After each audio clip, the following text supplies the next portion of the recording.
Good morning, ladies and gentlemen, and welcome back to another video. If you're new, my name is Lee, aka Rollin Thunder, and today we're talking about Christmas, upgrades and the future. So if that is something of interest to you and you'd like to know more, sit back, relax, grab yourselves a cup of tea, and without further ado, let us get into the video.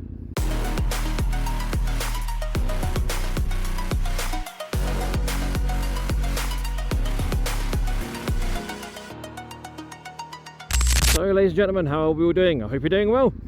You join me on a brisk December morning on my ride to work, and we are talking about Christmas, upgrades and the future. Now that might all sound rather ominous, but I have my reasons and I shall talk you through them. We are literally a couple of days away from Christmas. At the time of recording this video, it is the 23rd of December. So if you get to see it before Christmas, great. If you get to see it after Christmas, I am sorry.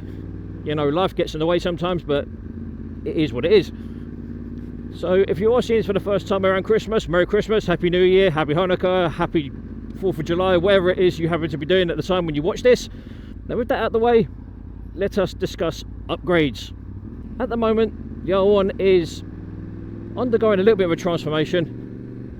And what I mean by that is, as you guys know, I've had the bike decatted.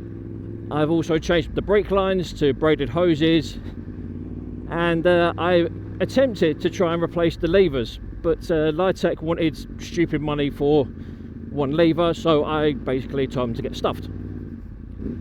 So what I did do in the end, and believe it or not, this might sound like I'm being a bit retarded when I say it, but I ended up buying a Casato 19x18 ready to brake radial brake master cylinder and clutch lever. Now I know what you're going to say, Lee, why have you gone and done that? That is a shitload more money than a lever. And yes, you're not wrong. However, because I'm looking to do track days next year and moving forward, I figured I might as well upgrade the brakes for the road, because if the brakes are brilliant on the road, they'll be just as good on the track. Especially considering that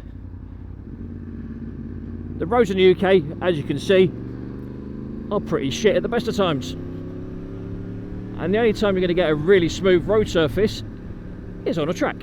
At the moment, I've only got the brake master cylinder installed, purely because I've just not had the time, nor the patience, if I'm honest, to do the brake and the clutch all at the same time.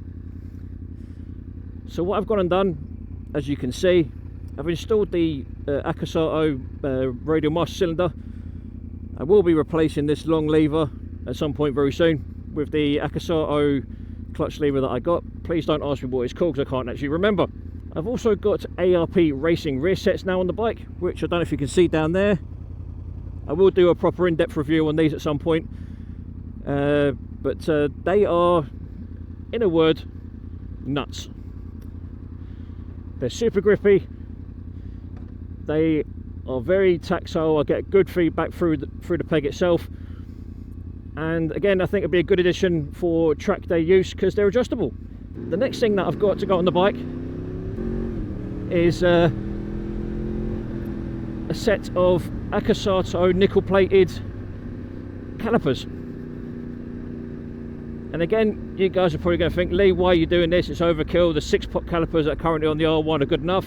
And yes, you are right, they are good enough, but with me being me, I figured to try and get some improved braking performance out of the bike, I have decided to get some new calipers as well.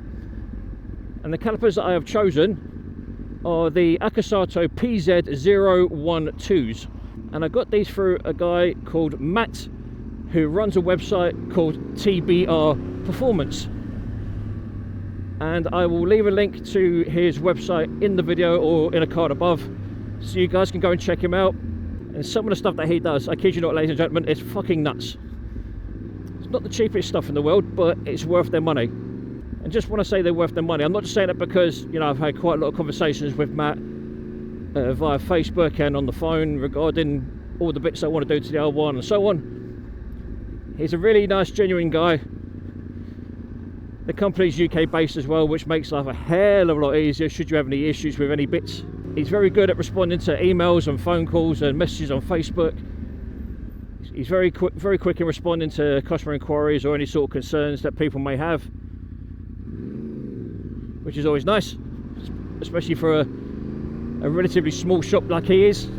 But like I say, it's nice to support smaller UK businesses, in my opinion. The next thing that I'm going to have done is after Christmas and New Year is out the way and we've got through all the festivities and everything has gone back to normal, I will be getting my suspension redone.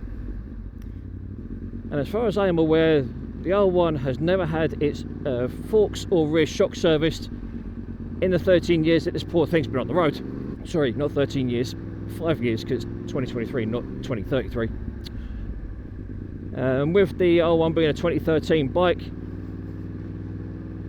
if you guys ever watched videos by a guy called Dave Moss, he was reported of saying that one of the Achilles heels for this particular generation of R1 was the front forks weren't stiff enough. So as well as the forks getting serviced, I am going to be getting new fork springs put in the bike that are better weighted and better suited to my riding style. Also getting the forks and the rear shock serviced, and they are being done by a very good friend of mine called Rob, who runs, again, his own company called RP Corsa, or RP Course. That's spelled C-O-R-S-E.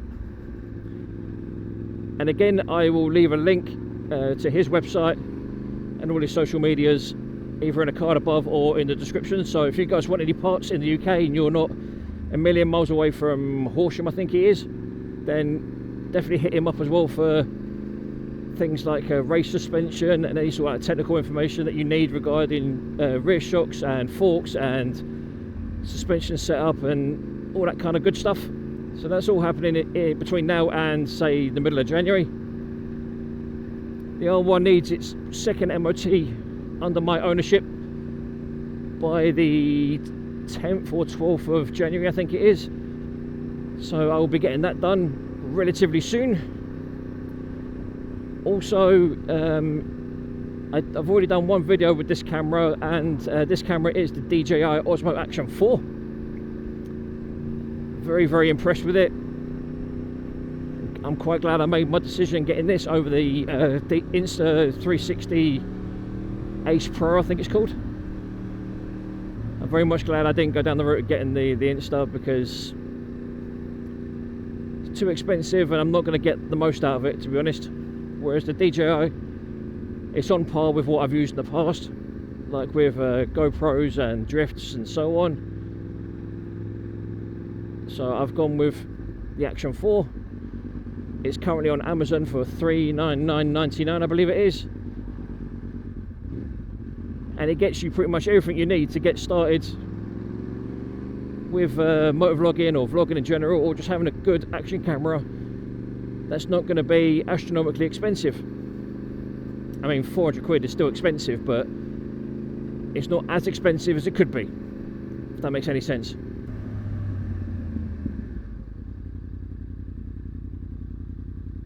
Someone likes the R1. And that pretty brings us up to speed as to where we are, ladies and gentlemen, in terms of what's going on with me between now and the new year. There's obviously a hell of a lot of other stuff that I want to do to the R1. Like, I want to get some race fairings so that I don't trash the originals.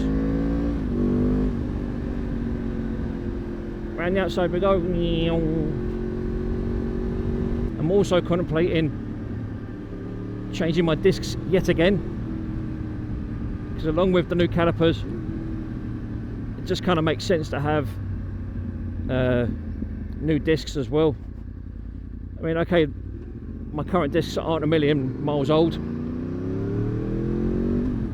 but I've been having a few vibration issues where I think either one of the discs is slightly warped. I mean, ever so slightly. It's not even that obvious to the naked eye, or one of my wheel bearings is on its way out. Either way, I don't really want to be running the risk of running new calipers on discs that are fucked, if that makes any sense. but we'll see how that goes. I've recently been doing a lot of maintenance on the R1, things like resetting my my suspension sag and doing my chain. I didn't see the point in doing a video on how to lube and tension your chain, because let's face it, if one person has done the video, then it's going to be the same for every double-sided swing arm bike, to be perfectly honest. I am still very much in the hunt for some carbon bits for the R1 too. Whether I get them or not is another matter. I also want to see about getting some race clip-ons, either by Gillies or ARP themselves, or something just give me a little bit of a wider stance on the bike so that I can muscle it around a bit more, because I'm starting to find that as I'm pushing the bike a bit harder and a bit harder, as I'm getting more confident with it now that well, we're almost, you know, we're midwinter now, but I did find that when I was riding throughout the summer, I was overriding the bike and making myself really tired.